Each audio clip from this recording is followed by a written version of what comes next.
In December of 2015, a young American had a daring plan for New Year's Eve: a journey to North Korea. Initially, he intended to stay for just 5 days before continuing his adventure to China, where an exchange program awaited him. Little did he know that plan would take a harrowing turn, as he never made it out of North Korea. Over a year later, he returned to the United States in a vegetative state. What dark secrets lie behind this grim tale? I'm Nate, your host, and this is the haunting narrative of Otto Warmbier.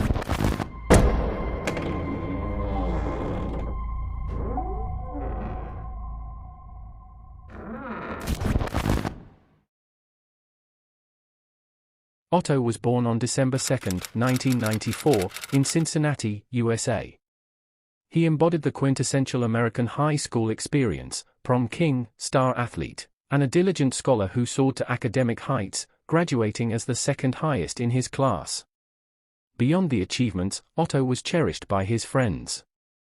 Outgoing, humorous, and never flaunting his intelligence, he was the kind of person who uplifted everyone around him. His journey was marked by success, earning him a scholarship to university, culminating in a powerful valedictory speech at his high school graduation. As the chapter turned, Otto's sights were set on higher education. But before that, he had intentions of going on an exchange program in China, specifically in Hong Kong. Otto loved to travel. He had already been to the most diverse countries, such as Cuba, Israel, and Ecuador. He really enjoyed getting to know new cultures, and since he had already visited so many different places, North Korea intrigued him greatly. Travelers and people who study local governments know that North Korea is a very closed-off country. Nobody knows exactly what happens inside there, and it's very difficult to visit, especially if you're American. So Otto contacted a travel company called Young Pioneer Tour, and their slogan was, "Budget adventure tours to destinations your mother wants you to stay away from." Literally, North Korea is not a place any parent wants their child to visit. It is extremely dangerous, and sadly in this case Otto's parents were right. The company claimed the trip was safe for American tourists, but of course, they had a protocol. When you visit a country with such strict rules, they tell you exactly what you can and cannot do, out of respect for the local culture. Otto's father had already warned him about the risks of the dictatorial regime there, but Otto reassured his parents, stating that the company was very trustworthy. Furthermore, in his plans he was only going to stay there a few days, explore, and then continue on to his final destination, which was China. He was also in a group of 10 other students, meaning he wouldn't be alone. On December 29, 2015, along with these other 10 students, he took a flight from Beijing to North Korea. When they arrived, they stayed at one of the few hotels available to tourists in North Korea, the Yanggakdo Hotel.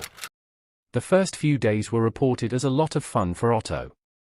He got along very well with his colleagues, and they all went out together to participate in various tourist activities. In fact, this travel company conducted tours of the main tourist spots in the capital of North Korea. Many tourists who have visited this country often report that these visits are highly unusual, because they didn't spend much time at each attraction. It seemed like they were just checking off each point, quickly moving on to the next one. There's even a video, actually one of the last videos of Otto taken there, where he was enjoying a snowball fight with other North Korean kids, and he seemed to be having a lot of fun. When his American friends saw this footage, they even said it was typical of Otto. He made friends with everyone, and he was certainly enjoying himself. Everything was going well. They participated in the New Year's festivities in Pyeongchang Square, they had fun, drank, and laughed. One bizarre and important thing to note is that, in the hotel they were staying at, the elevator didn't display the 5th floor on the panel. So, the numbering went from the 4th floor to the 6th floor, and all the tourists staying there were very curious about why that floor didn't exist. They were even warned by the travel company and by the hotel staff themselves that that floor was off-limits to tourists and was strictly for employees. If you look up some videos on the internet, you'll find tourists who went there and recorded some hidden footage of this floor. Basically, there are various posters related to North Korea, the leaders, and also some criticisms of the US government. In general, tourists who manage to get to this 5th floor pretend they're lost until someone comes and tells them they can't be there. So, they end up leaving without any trouble. Unfortunately, that wasn't the case for Otto. In a terrible impulse, he and another tourist decided one night to visit the 5th floor and see what they were hiding there. What he saw was exactly what we've seen in other videos. Several posters promoting the government. However, Otto made a terrible mistake trying to remove one of the posters from the wall. Perhaps he wanted to take it as a memento, but he realized the poster was too large for him to carry, so he ended up leaving it in the same place. This poster said, "Let's arm ourselves strongly under the great banner of Kim Jong-il's patriotism." After this incident, he went back to his room and slept like nothing had happened. Their return flight to China was scheduled for the 2nd, and as everyone was getting ready to leave the hotel and board, Otto was approached by 2 guards. According to Otto's roommate, Danny Grattan, the guards came one from each side and began escorting him out. Grattan said that during the encounter, the guards didn't say a word. They simply tapped him on the shoulder and started leading him away. At that moment, he even made a little joke to Otto, saying, "Wow, this will be the last time we see you," and Otto found it funny and laughed. Unfortunately, they had no idea what was happening, and that this statement would be like a premonition. The boarding for Hong Kong went ahead as planned. All the other tourists were waiting on the plane, when suddenly an official came in and informed them that Otto wouldn't be boarding because he was very ill and needed to be taken to the hospital. According to those present, this claim sounded like a way to reassure the colleagues or even announce to the family that he wouldn't be returning home. However, this statement from the police was inconsistent, since Otto was perfectly fine just 10 minutes ago. About a month later, everyone was extremely concerned about what had happened. A North Korean news agency contacted them, saying he had been detained, and the reason was hostile acts against the Democratic People's Republic of Korea. For another 6 weeks, there was no other communication besides this, and no one knew what these supposed hostile acts meant. We would only find out what it really meant on February 29, 2016. On that date, Otto came forward to participate in a press conference in North Korea. The whole scene was very bizarre. He was being escorted by guards that placed in front of various people. It's unknown if they were government officials, judges, or the press. In that press conference, Otto stated that he had tried to steal a poster from a restricted area, and it sounded like a confession. Nothing he was saying seemed to make sense. He desperately begged for forgiveness and said he committed an inappropriate act in the country. In his speech, he claimed to have done the most horrible thing in his entire life and begged for forgiveness from the North Korean government. Another very strange thing is that he also claimed he had promised a Presbyterian church that he would steal the poster, and in return, they would give him a second-hand car and $200,000. According to him, the church intended to insult the Korean people for the unethical way the government treated labor issues, and he even revealed that his mission was known by the CIA. It was very clear to everyone listening to that speech that he had been coerced into saying these absurdities. Perhaps the government itself had staged a confession for him to admit that, even though it wasn't his intention.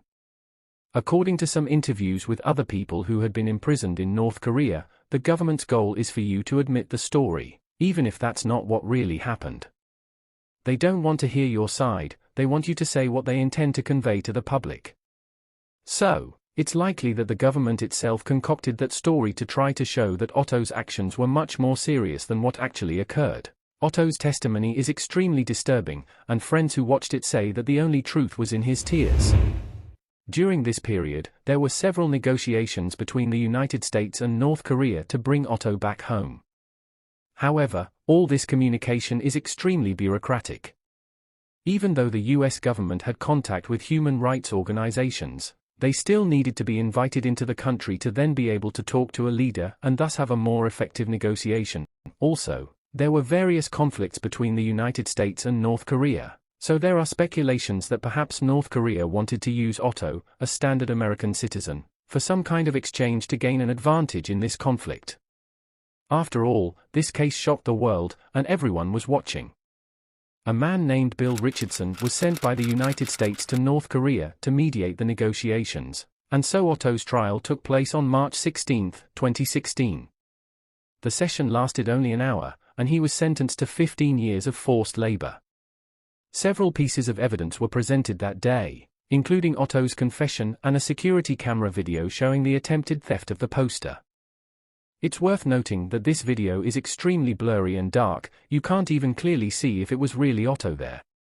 They also showed Otto's fingerprints on the poster and testimonies from various witnesses.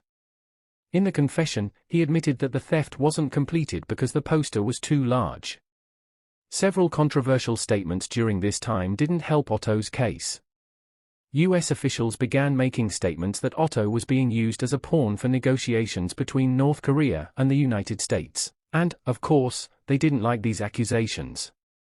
These forced labor sentences in North Korea are quite harsh, but they're worse for Korean citizens. For foreigners, it's a bit less severe. Normally, before the trial, they're kept in a hotel or in a specific house where they're supervised all the time. They undergo about 15 hours of interrogation every day. This is probably what happened to Otto. They must have interrogated him exhaustively until they managed to put together that confession. After the trial, they're sent to forced labor camps where they have to perform various different activities, like making bricks and planting seeds. Of course, these jobs last several hours a day without rest. No one received any further news about Otto. His parents tried everything to bring him back. There was even a Swedish ambassador who served as an intermediary between the United States and North Korea.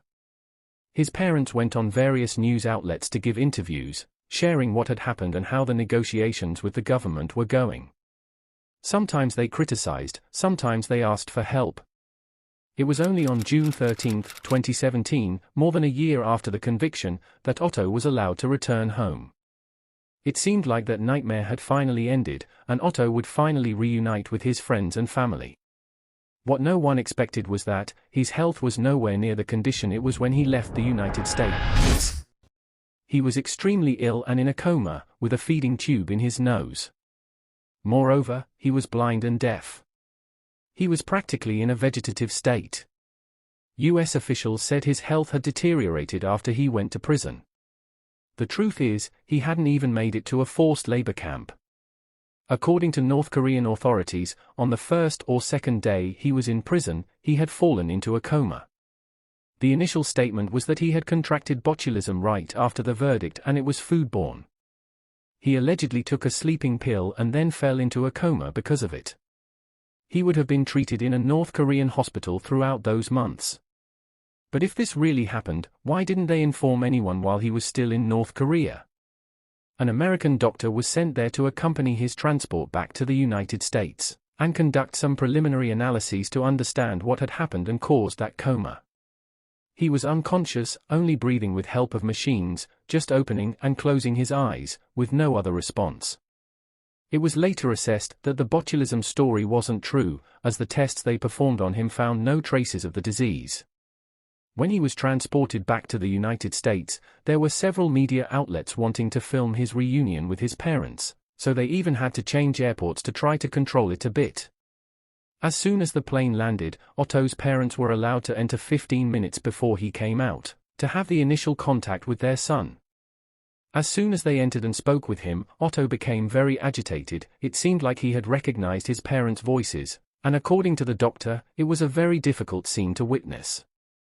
One of the last photos of Otto is when he was being transported off the plane, and you can see his shaved head and the tube coming out of his nose. He was then admitted to a hospital in the United States, and with the tests they performed, they detected that Otto's brain had been without oxygen for at least 4 minutes, and this likely caused the vegetative state. Nobody knows exactly what caused this lack of oxygen to the brain.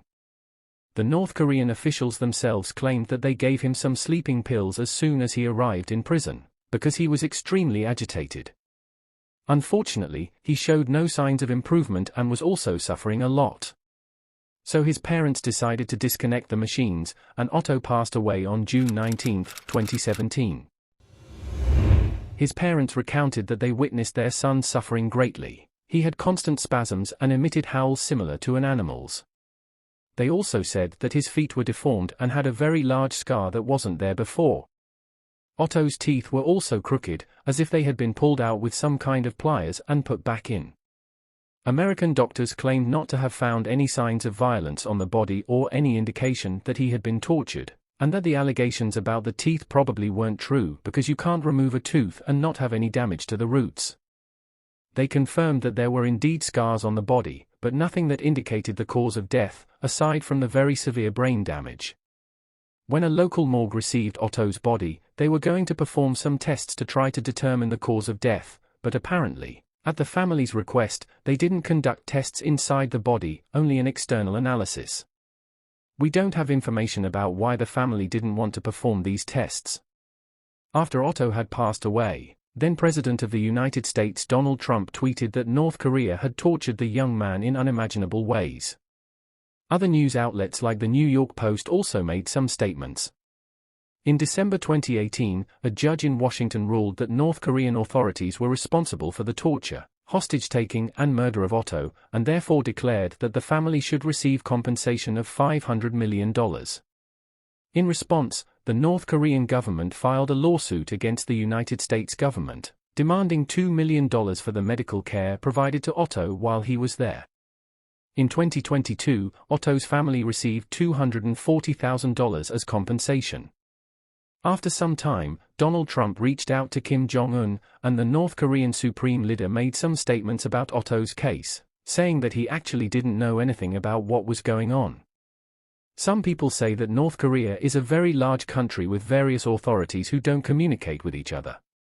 So, Kim Jong-un didn't know anything about what was going on, and Donald Trump trusted him. In fact, he even made several statements saying that now they were best friends, which frustrated Otto's family a lot. To this day, we still don't know exactly what really happened to Otto, and everything surrounding this case is very mysterious. Is it possible that sleeping pills are capable of putting a person in a coma and causing so much neurological damage? Could they have used a type of torture that doesn't leave scars or marks? Please leave your thoughts on this case in the comments below. Thank you for joining us today as we delved into the chilling story of Otto Warmbier.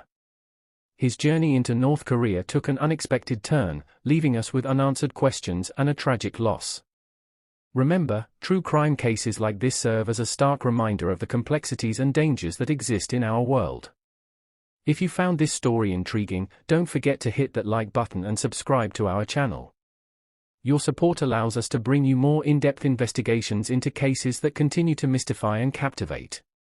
Stay vigilant and seek truth. See you next video.